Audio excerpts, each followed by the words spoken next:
Hello. For those of you that know me, know I love stories.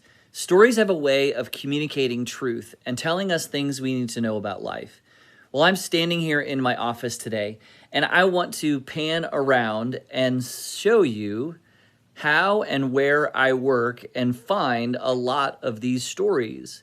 As you look around me, you can see many knickknacks, books, pictures, and things that are part of my life, my story. Each of these items have a story to tell, just like all of us have a story to tell. Harvey Penick was a golf professional in Texas. He was one of the greatest golf instructors of all time. His book, entitled The Little Red Book, was a great golf instructional book. It was one of the highest selling sports books of all time. And in this book, he tells all about life, but he never intended on writing a book. In fact, in the 1920s, Harvey bought a little spiral notebook and began to write down thoughts, questions, ideas that he had. And in that book, after many years, he finally showed his son the writing that he had done over the years. And his son said it was worth publishing. They showed it to a friend who was in the publishing business. And a couple days later, the publisher gave Harvey a call.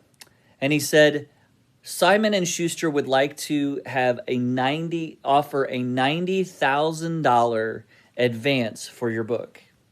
Harvey thought about it for a moment and he said, with all my medical bills and all the things we have going on, there's no way I could scrape together that amount of money. Well, the publisher laughed and said, Harvey, they would like to give you $90,000 for that. My friends, we have a story to tell the nation. We have a story to tell the world.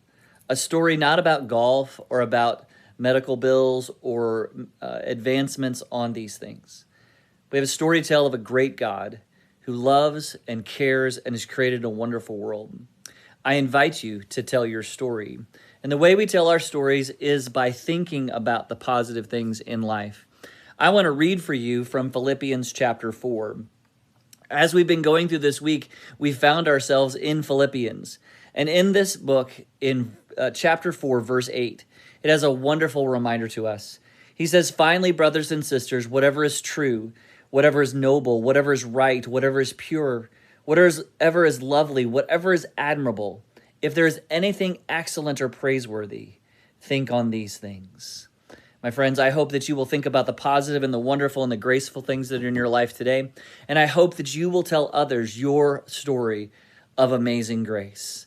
And as you look at the background in this devotion, if you find items or things that you want to know about, I would love to tell you the story. And I want to remind you of one final thing before we turn to our song for the day. I want to remind you that someone once said that everything will work out in the end.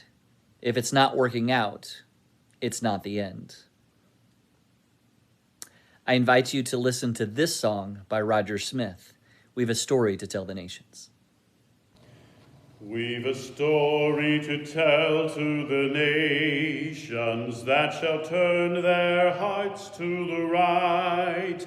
A story of truth and mercy, a story of peace and light, a story of peace and light. For the darkness shall turn to dawning, and the dawning to noonday bright, and Christ's great kingdom shall come to earth, the kingdom of love and light. We've a song to be sung to the nations that shall lift their hearts to the Lord, a song that shall conquer evil and shatter the spear and the sword, and shatter the spear and the sword. For the darkness shall turn to dawning, and the dawning to noonday bright, and Christ's great kingdom shall come to earth, the kingdom of love and light. We've a message to give to the nations, that the Lord who reigneth above hath sent us his Son to save us and show us that God is love, and show us that God is love. For the darkness shall turn to dawning, and the dawning to noonday bright, and Christ's great kingdom shall come to earth, the kingdom of love and light. We've a Savior to show to the nations, who the path of sorrow hath trod, that all of the world's great peoples might come to the truth of God, might come to the truth of God. For the darkness shall turn to dawning, and the dawning to noonday bright, and Christ's great kingdom shall come to earth, the kingdom of love